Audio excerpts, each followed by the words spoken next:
أعوذ بالله السميع العليم من الشيطان الرجيم بسم الله الرحمن الرحيم وصلى الله على سيدنا محمد وعلى آله وصحبه وسلم رضيت بالله ربا وبالإسلام دينا وبمحمد صلى الله عليه وسلم رسولا ونبيا ربي أعوذ بك من همزات الشياطين وأعوذ بك ربي أن يحضرون ولا حول ولا قوة إلا بالله العلي العظيم. Continuing on with the Prophet ﷺ's legendary government military legacy, the era of Sayyidina Umar bin Al-Khattab, beginning at page number 198. After completing a total of 50 videos in the series, and also an additional 50 videos in the era of Sayyidina Abu Bakr as-Siddiq, the legendary military legacy of Rasulullah sallallahu alayhi wasallam, and an additional 30 videos of the Prophet alayhi salatu wasallam's legendary military career. Now completing those in addition to the total of the videos being on the same channel. The volume 2 of the Umar bin Khattab book is where we are, the slaying of the Persian commander Rostam. Al-Qaqa and those who were with him advanced until they found the throne of Rostam, which they did not see before because of the dust. Rostam had left the throne and sheltered behind a mule, which fell on top of him without him realizing it and damaged a disc in his back. Rustam fled towards the Al-Atiq river to try and save himself, but Hilal caught up with him. He grabbed his legs. Then he dragged him and killed him. Then he climbed on top of the throne and shouted, "I have killed Rustam. By the Lord of the Kaaba, come to me." The core of the Persian army fled. The other Muslim commanders also advanced towards those who were opposite them, and the Persians retreated before them. When Al-Jalinus realized that Rustam had been killed, he stood on the dam that he had been made, on the dam that had been made in the river, and called the Persians to cross it, fleeing from death, and they crossed. As for the Persian troops who were in chains, of whom there were 30,000, they rushed into the Al-Atiq river, and the Muslims stabbed them with their spears, and not a single one of them escaped. At the end of the battle ended by the grace of Allah Jalla Jalaluhu, then by the efforts of the Muslim heroes and the wisdom of their commanders. Sa'd ibn Abi Waqqas radiallahu anhu, it was a fierce and tough battle in which the enemies resisted the Muslims for 3 days until Allah defeated them on the 4th day. Whereas the Muslims usually defeated their enemies in 1 day, one of the reasons for this resistance was the fact that the Persians regarded this battle as decisive. If they won, their state would abide by if they lost their state. If they lost this battle, then their state would perish and would never recover after that. Another reason for their resistance was the presence of their greatest leader, Rustam, at the head of the army, who was a commander with a history of victories against his enemies. In addition to the Persians' superiorities in numbers and equipment, the Persians numbered some 120,000 warriors, not counting their followers, as well as the reinforcements sent daily by Yazdagir, whereas the number of Muslims was 30-odd thousand. Despite all that, the Muslims defeated them after they sent on 8,500 martyrs. This number of martyrs is the largest number of any battle during the first Muslim conquest. The fact that the number was so high is indicative of the fierceness of the battle and of the Muslims' willingness to expose themselves to martyrdom. May Allah be pleased with them all. Ameen. Sa'd issued orders that the remnants of the defeated army be pursued. He sent Al-Qaqa ibn al-Amr and Shahrabil ibn as-Samt al-Kindi off right and left in pursuit of those who had not crossed the river, and he orders Suhra Ibn al-Hawiyya to pursue those who had crossed the river with their commanders. The Persians had made a hole in the dam so that the Muslims would not be able to follow them, but Zuhra and 300 horsemen managed to cross with their horses. He ordered those who did not manage to cross to come through the bridge, even though it was a little further, and catch up with them. Al-Jalinus, who was one of their top commanders, was traveling at the rear of the army in order to protect them. Zuhra caught up with him and they fought. They exchanged blows, and Zuhra killed him and took his possessions. They pursued the Persians and killed some of them. Then in the evening they went back to Al-Qadissiyya with the Muslims. Continuing on now to page number 200. Good news of the victory reached Sayyidina Umar ibn al-Khattab. Saad wrote to Umar ibn al-Khattab telling him of the victory, sending the letter with Saad ibn Umayla al-Fazari. He said in his letter, Allah has granted us victory over the Persians and has given them the same punishment as those who came before them after a lengthy fight and much distress. They fought the Muslims with numbers the like of which has never been seen before, but Allah Jalla Jalaluhu did not benefit them thereby. Rather, He benefited the Muslims instead. The Muslimin followed them along the river and river banks and in the mountains that passes through. Among the Muslims, Sa'd ibn Umayd al-Qari and so were killed and martyred, and other Muslimin whom we did not know, but Allah Jalla Jalaluhu knows who they are. They used to recite the Quran with a sound like the buzzing of bees when night came, and they were the lions of mankind. Although lions cannot compare to them, those who passed away are not better than those who were left, except by virtue of martyrdom, because martyrdom was not decreed for them. We learn several things from this letter, such as following Sa'd's attitude of Tawheed and how he glorified Allah Jalla Jalaluhu and declared that he himself had no power or strength. The victory over their enemies came from Allah Jalla Jalaluhu alone and did not come by the strength of the Muslims, despite the great efforts and sacrifices that they had made and despite the huge strength and numbers of the enemy. The outcome of the battle was not up to the people, rather it was all under Allah Jalla Jalaluhu's control. He is the one who deprived the enemy of benefiting from their strength, and He is the one who allowed the Muslimin to benefit from their strength. Human beings are simply the means by which Allah grants benefit or harm. Allah Jalla Jalaluhu is the only one who can ward off harm or bring benefits. Thus Sa'd radiallahu anhu understood the meaning of Tawheed, and he lived with his troops day by day. In his letter we see that Sa'd described the Sahaba, may Allah Jalla Jalaluhu be pleased with them, and the Tabi'in who were with them, as excelling in worship and courage, for they were worshippers by night, reciting the Quran with a sound like bees, humming, never becoming tired or exhausted, and by day they were knights whose courage and steadfastness could not be matched even by lions.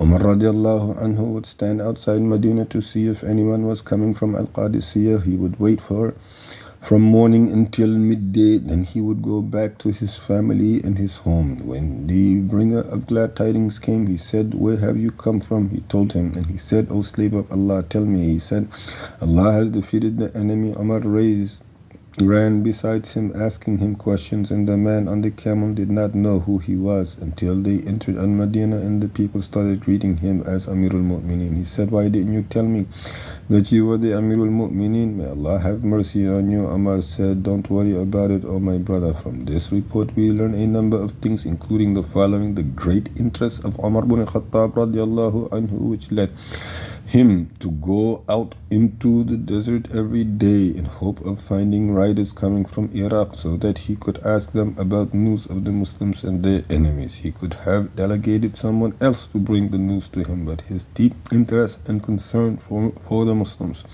would not let him to do that. This is the ultimate mercy and sense of responsibility. Moving on now to page number 202, Umar's deep humility.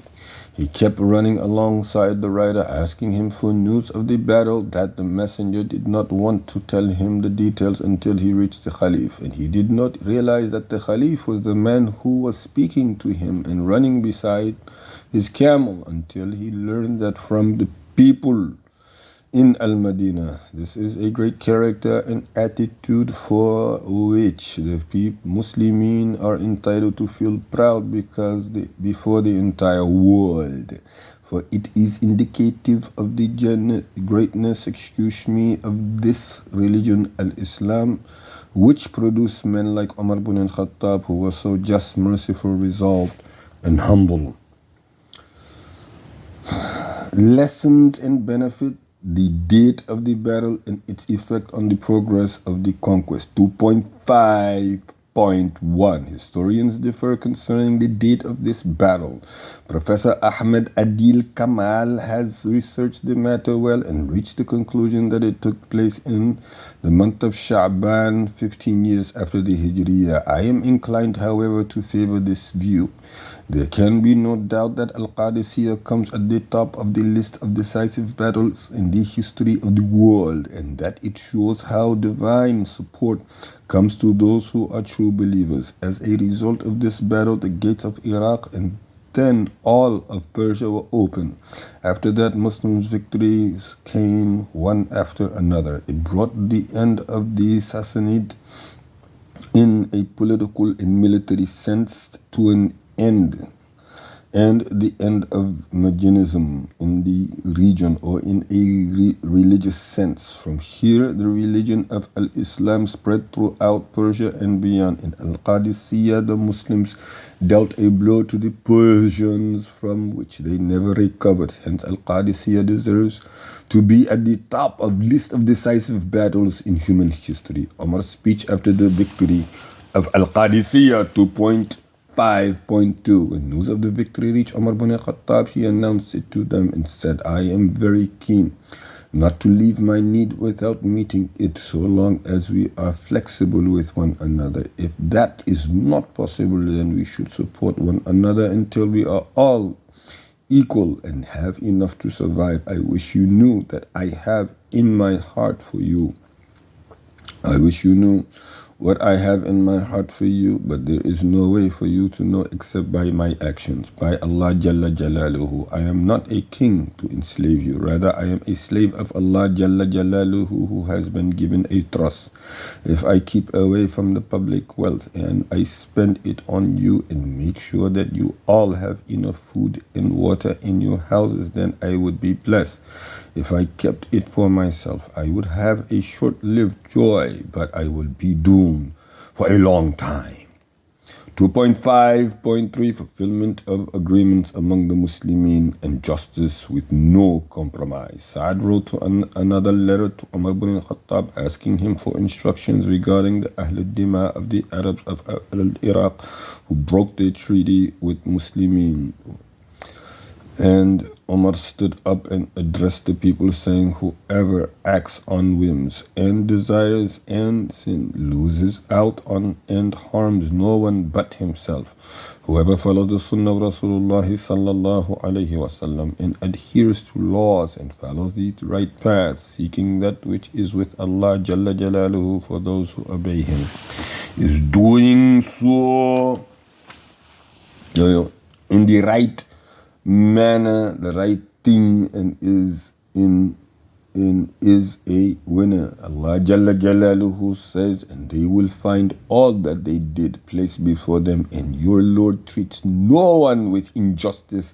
Surah number 18, ayah number 49. The Muslims have defeated their enemies and the original inhabitants have moved on, and there are some people who did not move on who have come to the Muslimin on the basis of their previous covenant. What do you think of those who claim that they were forced to join the enemy, and those who did not make such a claim and did not stay, but rather moved on, and those who stayed and did not make any claim or move on, and those who surrendered? They agreed to honor the commitment of those who stayed and did not cause any harm, and that those who made a claim and were believed and those who fulfilled the covenant should be treated appropriately. But if they were not believed, they should be told that there is no covenant and a new covenant should be drawn up. As for those who had left their land and joined the Persians, if they wished, they could make a new covenant with the Muslimin, and they would come under the Muslim protection, or the Muslims could continue to keep them from their land and not give them any options but fighting. Those who stayed and surrendered could be given the choice between paying the jizya or leaving, and the same choice was offered to the peasants. We learn a number of lessons from this, including the following. Sayyidina Umar ibn Al-Khattab radiallahu anhu applied the principle of shura, whereby he used to consult the people of wisdom in all his important affairs, despite the fact that he was known for abundant knowledge and deep wisdom. This noble conduct was one of the reasons for his great success in ruling the Ummah. In these words with which Umar ibn al-Khattab prefaced his consultation, he reminded the Sahaba radiallahu anhum of the necessity of avoiding whims and desires, and the importance of being sincere in one's intention towards Allah Jalla Jalaluhu, and of adhering to the straight path as set out by the Messenger of Allah sallallahu alayhi wasallam. Whoever does that will be protected from making errors of judgment in ruling,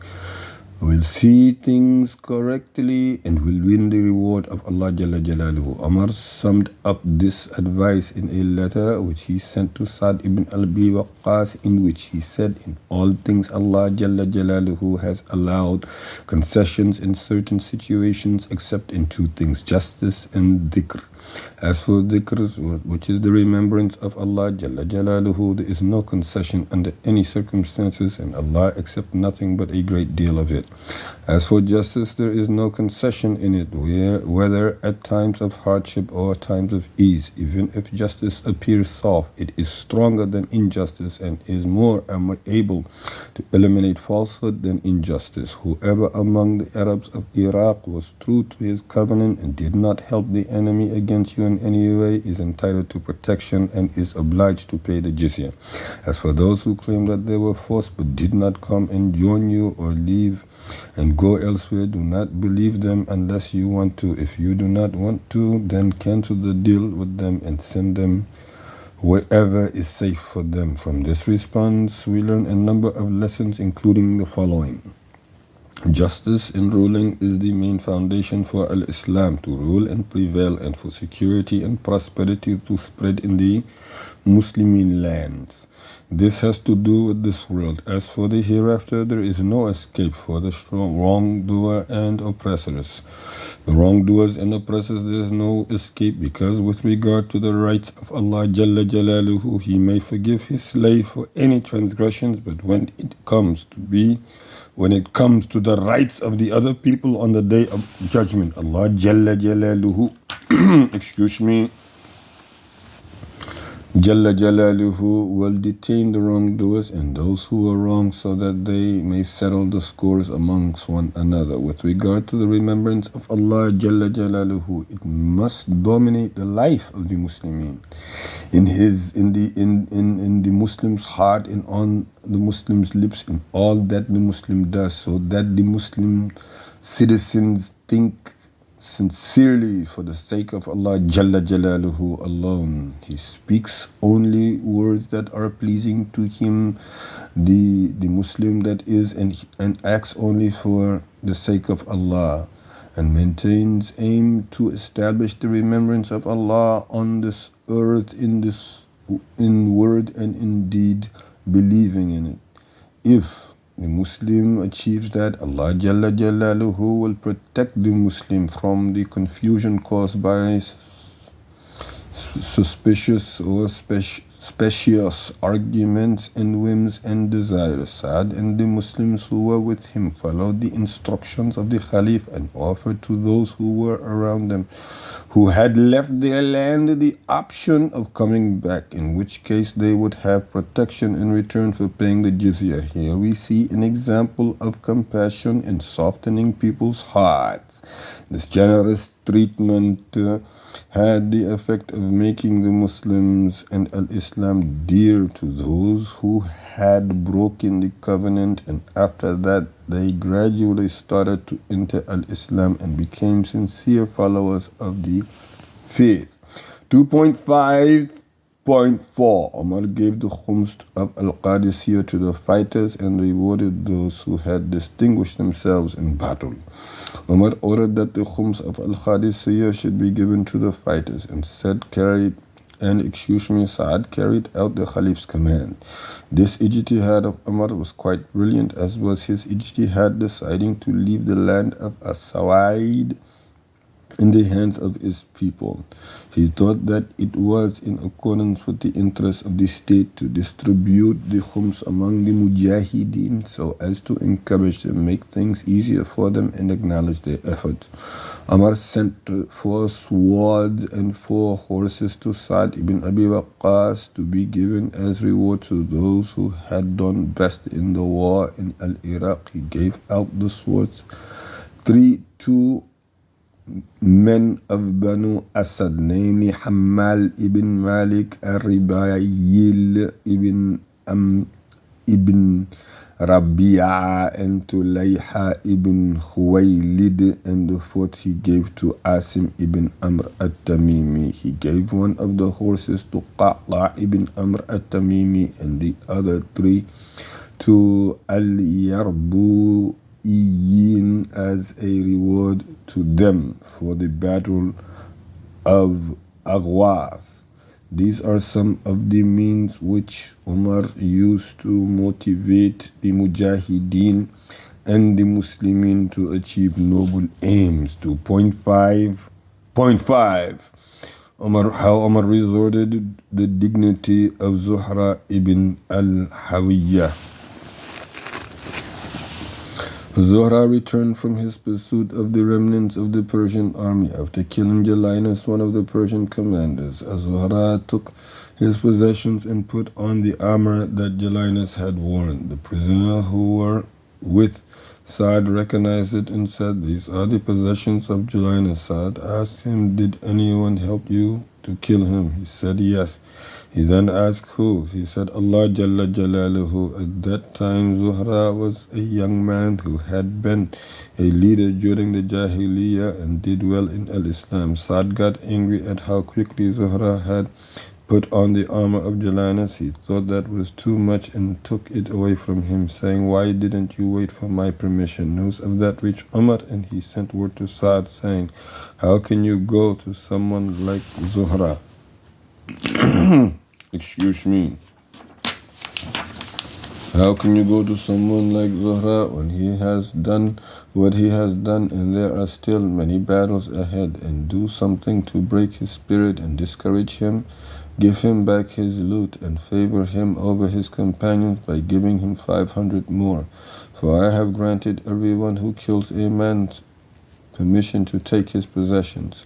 So he gave it back to him, and he sold it for 70,000. Thus Umar restored Zuhra's dignity. Very important lesson, not to break the spirits of the people, the noble spirits of people.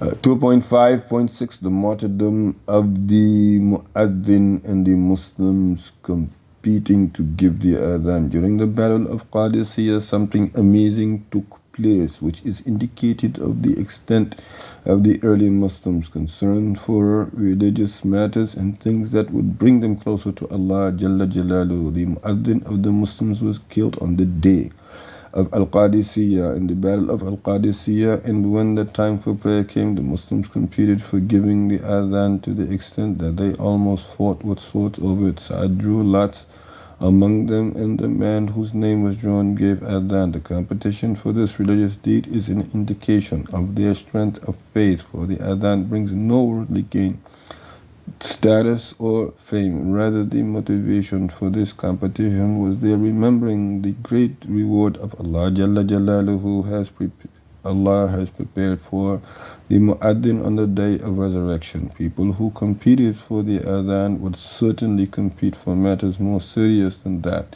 This is the secret of their success in jihad fi sabilillah, in the sake of Allah, and in the calling the people to al-Islam. There is the report about the Mu'adhin and who that was. Abdullah ibn Makhzum, the reason behind the revelation of Abasa wa Tawalla. But it's possible there could be a different reference here. Of course, he was a blind, and that's why the Quran actually even mentions he did not have eyesight, but yet he was carrying the banner to the mushrikeen on the day of Qaadissiyya, or during the battle of Qaadissiyya, and was killed, or was martyred then, battle of Qaadissiyya. 2.5.7 Islamic military tactics in battle. Al-Qaadissiyya was a brilliant example of Islamic military tactics. The Muslims excelled in devising tactical maneuvers that suited the situation. We can see Umar's ability in generally mobilizing in compulsory conscription and using all available resources. In this battle, the Khalif used all available resources, both general troops and an elite force of Muslims. He wrote to Sa'd ibn Abi Waqqas instructing him to choose men with horses and weapons who were experienced and courageous. In this battle, Sa'd gathered 70 odd of those who had been present at battle, 310 of those who had been companions of the Messenger of Allah sallallahu alaihi wasallam after the oath of allegiance at Ar-Ridwan, 300 of those who had been present at the conquest of Mecca, and 700 of the sons of the Sahabas. He did not leave any leader, wise man, prominent man, orator, or poet, but he sent him against them. He sent the best and most prominent of the people against the enemy. Thus he used all material and moral resources in this battle. Inshallah, we will stop here on page number 209. And pick it up from the second paragraph on this page.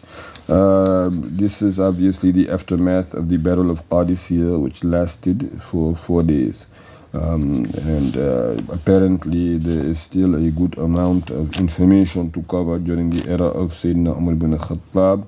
Looking roughly about 240 some odd pages left before we begin to dive into Sayyidina Uthman bin Affan.